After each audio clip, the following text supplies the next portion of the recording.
Our family has a secret. A secret that my husband, Bob, and I are keeping from our daughter, Marie. It's not that we want to keep it a secret forever, we plan to tell her when the time is right, but because I am such a coward, I have not been able to reveal it until today. I was afraid that it might shock her or that she might hate us if we told her, so I couldn't bring myself to open my mouth. I wish we could have gone through high school without any problems, but reality was not so kind. Marie realized the secret when she went to donate blood with her friends because she wanted to contribute to society. Yes, through her blood type. The staff at the donation center casually mentioned her blood type, and she realized that something was off. Both my husband and I have type O blood. However, the blood type Marie was told by the staff was type A. When I asked her what was wrong because she looked strange when she came home, Marie seemed to want to say something but didn't say anything right away. When we sat down for dinner with Bob, Marie, with a determined look on her face, asked, "Am I an abandoned child?" Overwhelmed with emotion, I couldn't answer, and Marie, feeling more anxious, started crying and locked herself in her room. My name is Wendy, I am 41 years old. I am a housewife working part-time at a supermarket. My husband, Bob, is a salaried worker, and our daughter, Marie, just turned 17 and is a high school student. We live in an apartment complex aimed at families, and while we can't afford any luxuries, we have been living a relatively fulfilling life. I admit that I am indecisive, but Marie is the complete opposite of me. She is open-minded and reliable, so somehow we balance each other out. For example, most of our conversations at home are initiated by Marie. She talks in detail about small things that happened at school, like being praised in club activities, so we naturally look forward to listening to her stories. And as for Bob, he is incredibly kind and has a deep sense of empathy. He has never gotten angry with his family. Whenever a problem arises, he quickly organizes the situation and finds a solution before anyone gets emotional. In this well-balanced family, 17 years have passed. Today, like every other day, we had breakfast and dinner together, listened to Marie's stories, and enjoyed our close-knit family life. By the way, today's episode from Marie was about walking the neighbor's dog, Mrs. Berger, and seeing a gecko on her way home from school, and she talked about it very cheerfully. However, we have a secret that we are keeping from Marie. The truth is, I planned to tell her when she graduated from middle school, but I was too cowardly to say anything. The longer I put it off, the harder it becomes to say it, so I feel like I have to tell her when she graduates from high school, but I am still scared to say it out loud. I am afraid that our relationship will fall apart or that Marie will despise us, and I can't help but think negatively. I am aware that it is a bad habit of mine. Bob offered to talk to Marie if it was too hard for me, but I told him that I wanted to tell her myself, so he is being supportive. I might be frustrating him by not being able to say it even though I wanted to. But he respects my decision and waits for me without saying anything, and that's the kind of person Bob is. I don't know how many times I have been saved by Bob's personality. The story is about the relationship between Marie's birth and Bob. When I was a college student, I was asked out by two men who went to the same university as me. One was a guy named Tom, who I had been friends with since high school, and the other was Bob, who I became friends with in a college club. I didn't have romantic feelings for either of them, so I struggled a lot, but in the end, I decided to date Tom. When I turned down Bob's confession and told him that I wanted to be friends, not lovers, he kindly accepted it and told me that I could always talk to him if I needed to. I still think that it would have been better if I had chosen Bob at that time. It's pointless to regret it now, but there are times when I can't help but think about it. I think I started dating Tom in the winter of my second year of college, and in the beginning, he took me to aquariums and amusement parks a lot. I wasn't the type to get a lot of attention, but I heard later that Tom was enthusiastic because Bob had also confessed to me at the same time. As a result, I gradually got used to the relationship and started to think about a future with Tom, at least a little. After graduating from college, I started living with Tom, but living together revealed aspects of Tom's character that I hadn't seen before. We both started working at companies as new graduates, but instead of sharing household chores, everything was left to me, and Tom would spend money recklessly on every occasion. The money in the account we created for saving for the future was used up before I realized it, and Tom showed no signs of remorse. Eventually, I couldn't bear it anymore, and when I asked him to help with the chores or pointed out his sloppiness, he would get angry, making it increasingly difficult to handle. Although he never laid a hand on me, he started coming home less frequently and even started staying out all night, making me question the purpose of our cohabitation. Being a new graduate and having a changed environment, I had no one to consult with and felt exhausted from enduring everything alone. I considered breaking up several times, but I was afraid of getting emotionally upset and scolded, so time just passed without me saying anything. Then, when I fell ill and went to the hospital, I was informed that I was pregnant. Hosting a child, in any form, was irreplaceable for me, so I immediately reported it to Tom, but he flew into a rage and demanded an abortion. Tom was not prepared to share his life with me, and he probably saw me as nothing more than a convenient existence to take care of household chores and errands. When it came to raising a child, he was strongly opposed to being tied down by marriage, parenting, and family life, and demanded that I absolutely give it up. However, I couldn't give up my child, and with a strong desire to protect the child in my womb, I left the house I shared with Tom. I thought that the opportunity to meet the child in my belly was only once, and I couldn't bring myself to have an abortion. However, having moved to a big city for college, I had no reliable family nearby, and I couldn't afford to take a break from my new job. In my desperation, I headed to the apartment of Bob, whom I hadn't seen since graduating from college. Bob was visibly surprised by my sudden appearance, but he seemed to sense my distress and kindly let me into his home without saying a word. Then, after I organized my situation, he thought with me about what he could do to help. Bob still liked me and said he was very happy that I relied on him. I didn't want to take advantage of Bob's kindness, so I planned to give birth alone after staying with him for a while, but Bob didn't approve. Knowing that I was pregnant, he couldn't just stand by and do nothing, and he said he wanted me to consider living with him. Probably out of consideration so I wouldn't feel guilty. He might have had various conflicts that I didn't know about, but he swallowed them and chose to live with me and my unborn child. I ended up relying on Bob's kindness, so I promised to support our daily lives as much as possible, and Bob agreed to do so within his means. Although my pregnancy was a surprise to my coworkers and I was viewed with curiosity, I was able to resign amicably thanks to the understanding of some senior colleagues. Thinking about the future, Bob suggested that it would give our child more options if we unified our surnames to mine, so Bob entered my family as a son-in-law, and we submitted our marriage registration. He went out of his way to accommodate me, who was suddenly carrying a child, and accepted everything literally. Of course, both our parents opposed. Especially, I thought it was natural for Bob's parents to oppose. They probably didn't want their son to start a family with a woman carrying another man's child.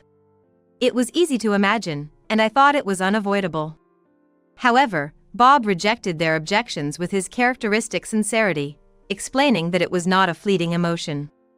The powerful words "I want to believe in her and be close to her" that Bob said to his parents still resonate strongly in my heart. On the other hand, my parents thanked and apologized to Bob, emphasizing that they would always rely on him in times of need, as he supports the lives of me and our child. Being called the benefactor of their daughter, Bob seemed embarrassed, but he held my hand and declared, "I will make you happy." He took turns doing the housework when I was struggling with morning sickness during pregnancy and made sure to come home as early as possible and provide solid support after childbirth. He never misses recording the growth of Marie on video and dotes on her as if he were her biological father, for which I am very grateful. Now, it almost feels as if the time I spent with Tom never existed. However, the impact of this seemingly natural family image on me is not all positive. Every time I witness the magnitude of Bob's character, my chest tightens. It's probably punishment for not choosing Bob back then, but I can't shake off the lingering guilt. Every moment of happiness now seems so fragile, and there are times when I feel hopelessly anxious. I am terrified that revealing my secret may hurt the two of them. Bob is living with us knowing all the circumstances, so depending on Marie's reaction, it might cause trouble for Bob as well. One might think that if I'm so worried, I should just confess quickly, but I don't have the courage to do so. I disgust myself for saying that.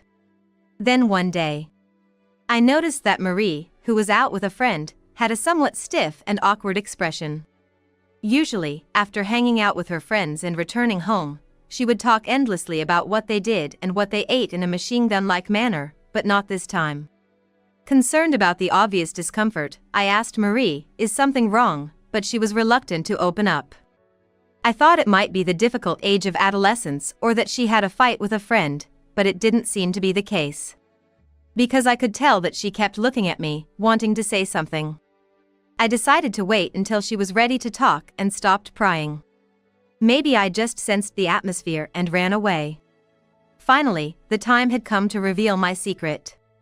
However, Marie seemed to have a hard time starting the conversation and, in the end, did not open her mouth. In the evening, when Bob came home, I started preparing dinner, and when it was ready, I called Marie. It is a daily routine for the three of us to gather around the dining table. In the middle of the usual scenery, Marie, as if she had made up her mind, finally opened her mouth. Today, I went to donate blood with my friend. Bob, who sensed Marie's tense expression, slightly changed his expression, which I noticed. I was told my blood type is A. I wonder why. I was greatly shaken by the fact that Marie had inadvertently discovered the secret in an unexpected way and stopped eating. Marie knows that both Bob and I have type O blood. Therefore, she also understands that it is almost impossible for a child with type A blood to be born from us as a couple. Taking that into account, Marie is asking us for an explanation. In fact, we had always told Marie that her blood type was O. We had submitted school documents as unknown blood type and hid documents like the Mother and Child Health Handbook, which have her real blood type written, where Marie wouldn't see them. We did this so that Marie wouldn't feel bad about having a different blood type from her parents, but now it was clear that it had backfired. However, when I tried to explain to Marie, I couldn't find the words, and I fell silent. Maybe sensing my distrust, Marie made a sad face and murmured, "Was I abandoned?" I wanted to deny it loudly, but contrary to my feelings, I couldn't speak, and my stiff body remained silent. Bob, knowing that I strongly wanted to explain myself, met my eyes but hesitated to speak. Marie seemed hurt by the fact that neither a rejection nor an affirmation came from us, and tears started to trickle down her cheeks. Then, without saying a word, she got up from her seat and locked herself in her room. I realize I've messed up, but it's too late now. Why do I always swallow my words at crucial moments? The dinner that Marie didn't touch is gradually getting cold. Bob and I finished our dinner in silence, then covered Marie's leftover food with plastic wrap and put it in the refrigerator. So she can eat it if she gets hungry later. Usually, the time would be filled with Marie's laughter and chatter, but today, it's eerily quiet. For the first time, I'm going to sleep in an unsettling silence, and I am acutely aware of the magnitude of the shock Marie experienced, causing tears to overflow. As I lie in my bed, the words Marie said earlier echo in my head. Her voice sounded profoundly sad. I want to hug her right now, but I'm afraid she might reject me, and I can't do it. In the end, I am a coward, most afraid of getting hurt myself. I can think of countless words to berate myself, but I still can't find the right words to say to Marie. Of course, there are many things I want to say. There's no way Marie is an abandoned child. She is my precious child, who I genuinely gave birth to, enduring all the pain. I remember the sensation of my belly gradually swelling and getting heavier, the pain of labor, the warmth of Bob's hand holding mine during childbirth, all too well. As Marie grew more active, there were many times I worried, but I can recall the scenery of the evening when we held hands and walked home, the essay she wrote to me as if it was yesterday. However, I'm tangled up with unnecessary thoughts, wondering if all of that was just my ego. Bob and I raised Marie with the utmost care, trying not to hurt her. I thought I had poured out my heart, filled with genuine love. And yet, I couldn't even deny Marie's words, let alone respond. If I could turn back time, I would immediately deny Marie's words. I want to hug her and tell her that she is definitely not an abandoned child, but my beloved, blood-related child. However, it might be too late. The fact that I couldn't deny it right away might mean that I felt guilty. Marie might not believe anything I say anymore. Thinking that, tears of regret start to overflow again. Then, there's a knock at the door of the room I'm in, and Bob quietly comes in. Asking is it okay now, Bob sits down on my bed, so I get out of the blanket and sit next to him. It's been 17 years, a long time, Bob says warmly and kindly, rubbing my shoulder. However, I couldn't honestly accept those comforting words because of self-loathing, and I blurted out, "Yes, it's over, the game of playing family." I think I said those self-destructive words because I couldn't bear it otherwise.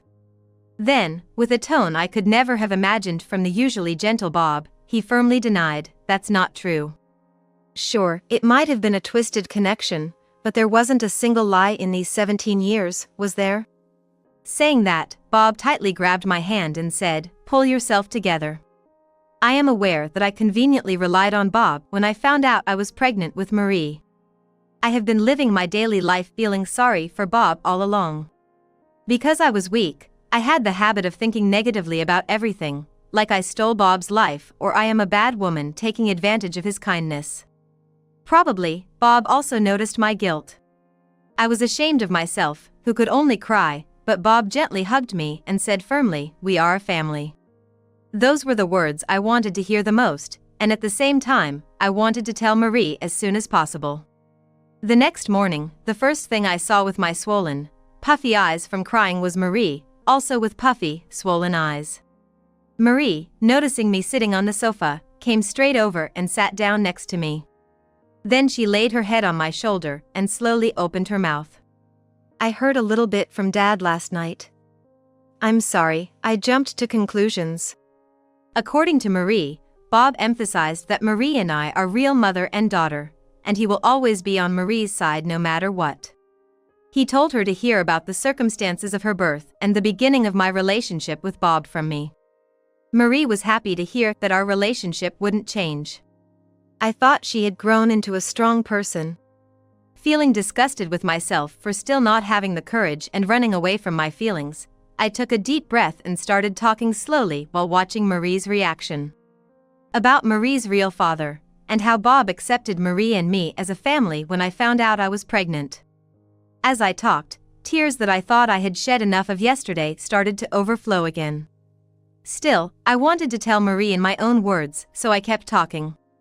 About the day Marie first rolled over, the day she ate solid food, and the day she started walking, all precious memories that I can never forget.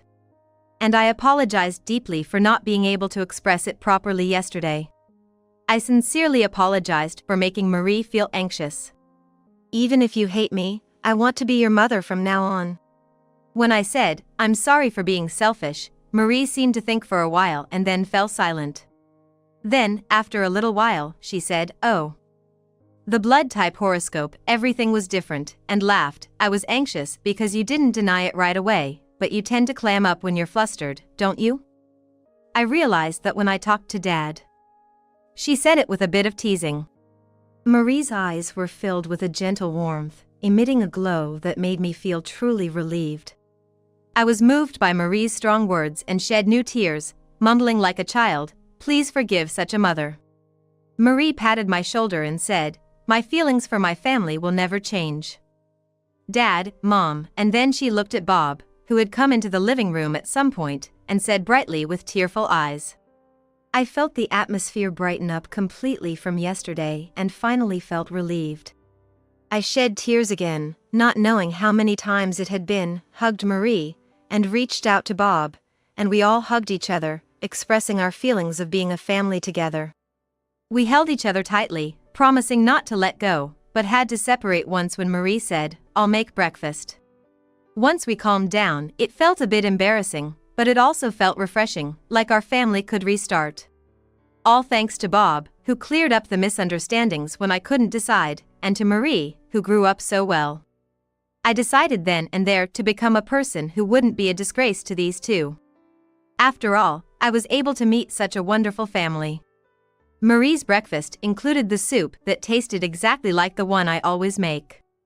While the side dish was Marie's original stir-fried vegetables, the soup was faithfully recreated from what I taught her. Even in such moments, I find Marie, who can stir my emotions, truly adorable. Embarrassed, Marie said, "It tastes like Mom's," and smiled as she sipped the miso soup. Bob also smiled gently and praised Marie, saying, "You did a great job." Thus, our daily routine was maintained, and we could once again gather around a dining table full of smiles and conversations. Later, as if suddenly recalling something, Marie said, "I thought Dad was just kind, but he can be reliable too, huh?" Confused, Bob tilted his head, and Marie explained, "I mean, you quickly stepped up to help Mom when she was in trouble, right?" "Wow, that's so cool." She smiled happily, adding that it's not something everyone could do. I, too, was greatly helped by Bob at that time. Even now, Bob helps me a lot, and I'm truly grateful to have someone like him around. "Thank you," I said, expressing my gratitude that had been building up for years. Tears welling up in his eyes, Bob laughed and said, "Stop it." Later, thanks to Marie's strong desire, we had a small wedding ceremony with only a photo shoot. At our home, there's a photo of me in a bridal gown, Bob in a suit, and Marie in a mini dress. It's an irreplaceable treasure that tells the story of our family. Listen, you can hear it, right? Today's episode from Marie is about her recent strength training. It seems she aims to tone up before summer ends. Maybe I should try it with Marie.